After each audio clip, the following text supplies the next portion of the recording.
this happens to be a dream come true for me. Number 10, Chris Pratt. Before he was Star-Lord, Mario, or even Andy Dwyer, Chris Pratt was Bright Abbott on Everwood.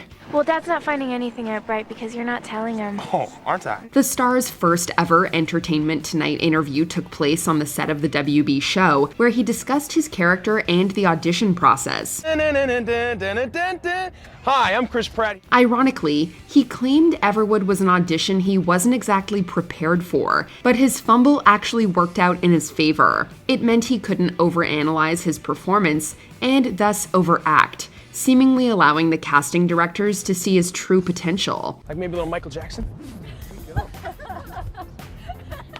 It just goes to show that sometimes it's better to cut your losses and go with your gut, rather than get stuck in a spiral of self-doubt. I need to be an actor for this audition. Number 9, Elijah Wood. We all have big dreams when we're small. It's not uncommon to hear kids say they want to be an astronaut, a pop star, or even a superhero. Elijah Wood apparently wanted to study the sea. In an incredibly charming early interview with Entertainment Tonight, the actor talked about his love for special effects and the challenge of memorizing lines. Because this is probably, I can get a good career doing this.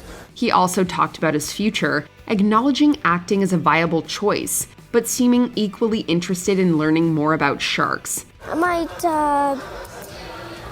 study the sea and study sharks or something like that. About 6 years later, he would go on to star in Flipper, which not only saw Wood up close and personal with a dolphin, but also featured a hammerhead shark. Maybe it was then he realized that acting isn't so bad. We put it away. We keep it hidden. We never speak of it again. Number 8, Zendaya. I'm Zendaya. It's always fun to see celebrities fangirl about their peers. That's especially true when the video was made before they were famous. And it's commercials with Selena Gomez, and it's like really cool. Such is the case with Zendaya, who gushed about the potential of working with Selena Gomez in this adorable video for Sears. At the time, the young star was participating in a contest held by the store to be part of the air band for Gomez in a promotional video/commercial. Little did she know, just about 1 year later, she'd be starring in a Disney Channel original series and have plenty of adoring fans of her own. It's safe to say that that hereditary love for music came in handy.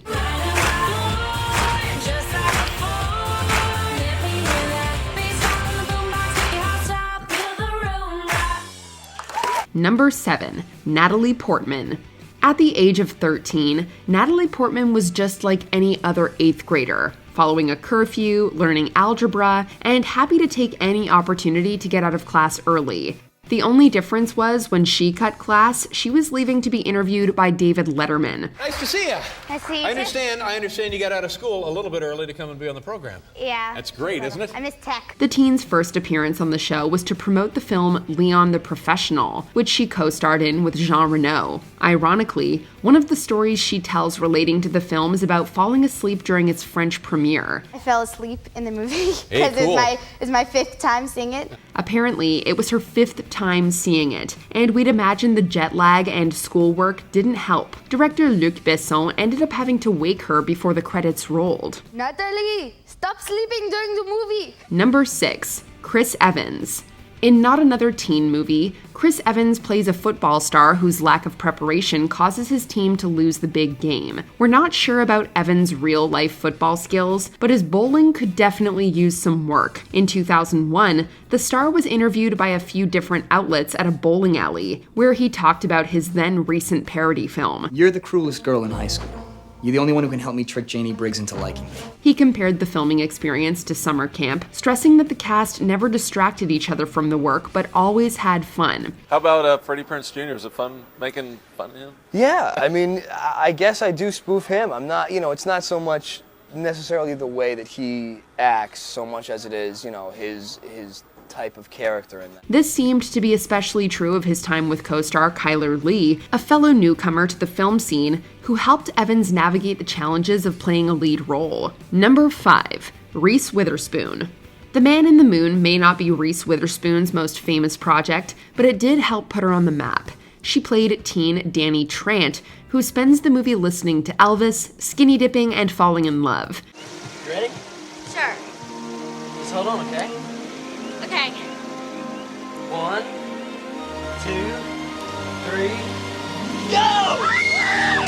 When Entertainment Tonight spoke to Witherspoon about the film in 1991, she reminisced about her own first kiss in a roller skating rink, which she claimed was, quote, pretty good. I was 12 years old, and I had a boyfriend whose name was Graham, and he was a pretty good kisser. She also looked to the future, saying she'd love to rent The Man in the Moon on Laserdisc in 30 years and show her kids. We're not sure Ava, Deacon, and Tennessee know what a Laserdisc is, but we still hope she's following through with showing them this blast from the past. It's tough sometimes, because, I mean, people want to make you have, like, all these big decisions and stuff, that you want to do this script, you want to do that, and it's tough. And finally, I just kind of sit down and say, I don't know, I'm 15 years old, you figure out for me.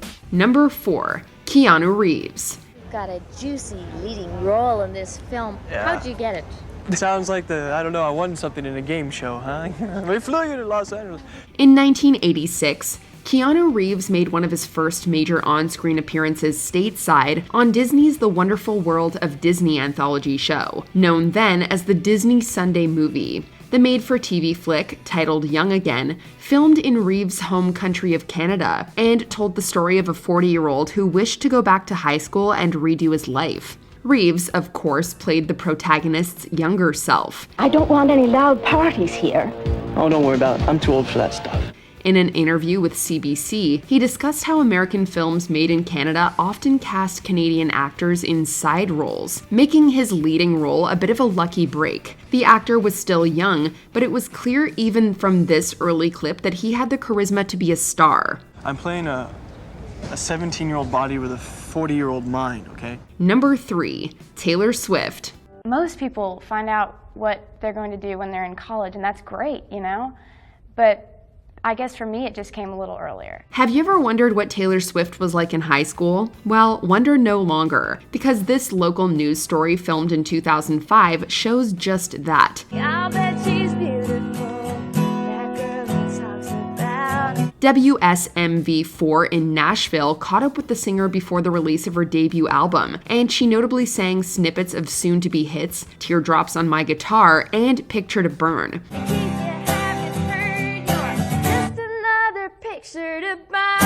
Toby Keith is also named as a major figure in Swift's life, playing a big part in signing her, a fact which Swift seems to find surreal. Nowadays, we're sure several young artists would feel similarly about sharing a room with her. It's me.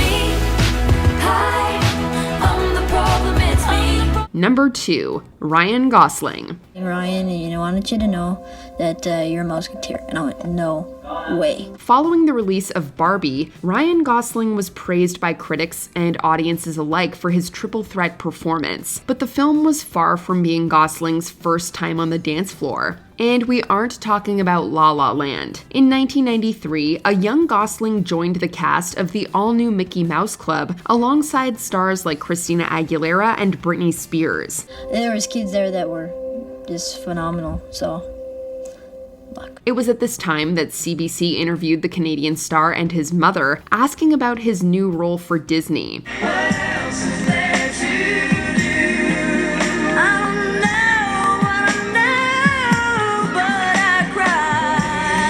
They even shared some endearing footage of the up-and-coming talent performing in Ottawa. Before we continue, be sure to subscribe to our channel and ring the bell to get notified about our latest videos. You have the option to be notified for occasional videos or all of them. If you're on your phone, make sure you go into your settings and switch on notifications. Number 1, Beyonce. Everyone had to start somewhere, even living legends like Beyonce.